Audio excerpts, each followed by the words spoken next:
So, you've decided to take the IELTS exam. Congratulations! Success starts with IELTS. The speaking test is divided into 3 sections. Part 1 is the introduction and general questions. Part 2 is the long turn, and Part 3 is an analytical discussion. It's important to understand the criteria on which you will be tested in the IELTS exam. First, we consider the criteria of fluency and coherence. This is one of 4 criteria on which you will be tested. We'll cover the other 3 in later videos. Fluency and coherence refer to your ability to speak at length, including organizing ideas logically and appropriately signposting. It also refers to your ability to express and justify opinions and to discuss and speculate about issues without long pauses or repetition of the same words.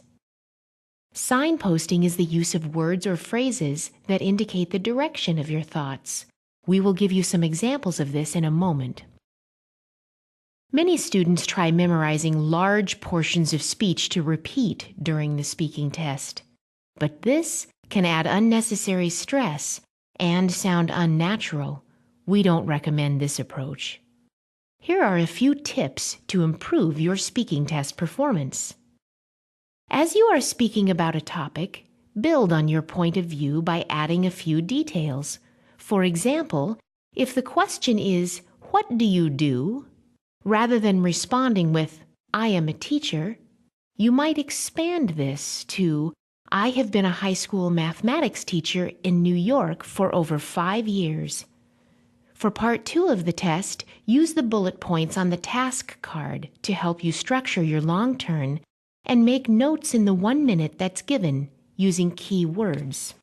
In Part 3 particularly, it is important to develop your answers and to speak at length. You can do this by thinking of reasons, effects, comparisons, supporting examples, and personal experience. Just make sure you are signposting what you say. For example, discussing excessive TV watching, you might mention reasons, increasing numbers of TV channels compared to a generation ago, and the popularity of TV characters. Effects, increasing obesity levels, eyesight problems, and other health issues.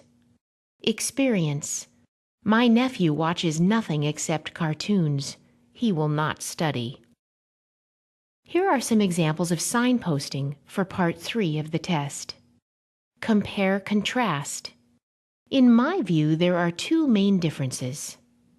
Responding to a point. Yes, I agree because, or I'm not sure I agree with that. You see, speculating on the future. I think we'll probably see a lot of, or maybe there'll be more, or it's unlikely that we will have. Practice is the key to increasing your fluency. There are no shortcuts. Practice using English in everyday communication as much as you can. Record yourself talking about different subjects. Then play it back and listen for linking expressions, hesitation, words you may be repeating, and times when your speech is slow. This will help improve your fluency. The assessment criteria is the only thing on which you will be tested. You will not be assessed on your appearance, body language while speaking in the exam, or your creative ideas.